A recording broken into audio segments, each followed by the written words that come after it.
Right, a bit of good news today. 6 out of 10 youngsters say that their parents are their best friends. Nice. The bad news is because parents are so close to their kids, they find it difficult to say no. So there you go. There's that difficult balance, isn't it, Jamelia? How do you negotiate that one? Well, I've always thought it's very important to have a very close relationship with my daughters. But as they've gotten older, it is about establishing the fact that we're not friends. I am an authoritarian, and I find that hardest because, I don't know, you kind of establish this closeness and then all of a sudden it's like, it's very important for me to know how you're thinking because you're gaining some independence now, so you're going off to do things without me.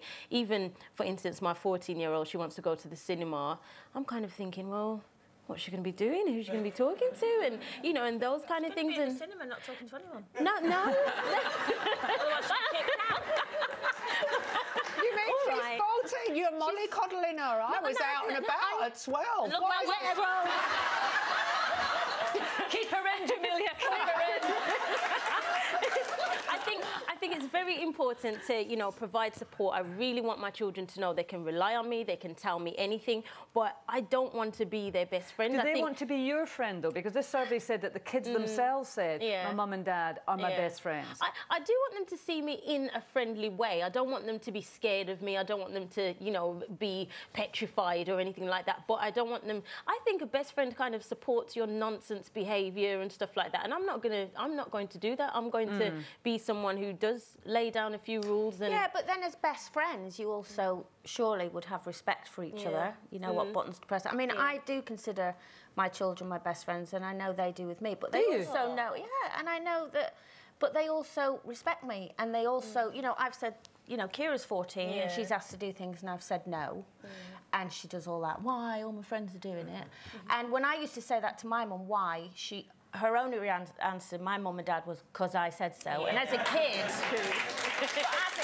used to find that so frustrating and unfair. Whereas now with Kira, because we have a much more vocal relationship, I go, this is why, and I explain why. And then she goes, OK, fair enough. Would there be an argument to say, and Janet, I mean, I know you've spoken before and you've written about your relationship with your own mum that was really difficult, but do you think there's almost an argument to say that we're getting not too close to our children? I think it stifles a child's creativity and self-expression if their parent wants to be their best friend.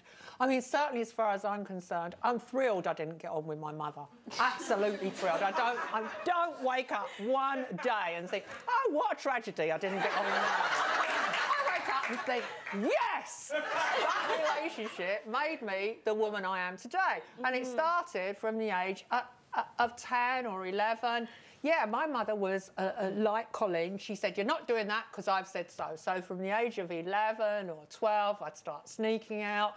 I'd start writing stuff in my diary, keeping the secret diary that the old witch could never find. The one that was written in... Yes, I do think it's good. Why because I developed... freedom of expression, my own opinion. I could stand up for myself. But so can my children. But the difference is when they've got certainly an emotional problem, they know they can come to me and talk about anything. Who did you go and speak to as a child? That makes my flesh creep. Yeah, but you're not good at showing your emotions. No, and maybe that stems from that. Why should people have to show their emotion? Why should that be the benchmark of normality? To see a soft side of you, Janet. No, I am perfectly happy with the way I am now. I just worry. All right, just stay out of this. Put something in your ears. I think now, I see my friends' kids, and my sister did the same. They established this really cosy relationship, and then it can all go so horribly wrong when your children do something you really don't agree with or you had no warning of, and suddenly you're like, oh, they've done something off their own bat, and I'm not part of it. And you feel betrayed. No, I don't agree with that. But so, when you were young and you had sort of teenage angst and things you wanted to kind of talk over with somebody, and you obviously didn't go to your mum and dad. Who did you? It down. I wrote it down, and I didn't have a lot of friends at school, and I was, you know, someone who confided in my life, in the odd friends that I did have, and we had very close relationships, and I was a mod, so I was completely obsessed with fashion and clothes and everything else. And it was great for me to have my parents to rebel against. It was fantastic that they hated everything about me. At times my dad said, you're not going out looking like that. Of course you have your other outfit stuffed down the back of your knickers, don't you?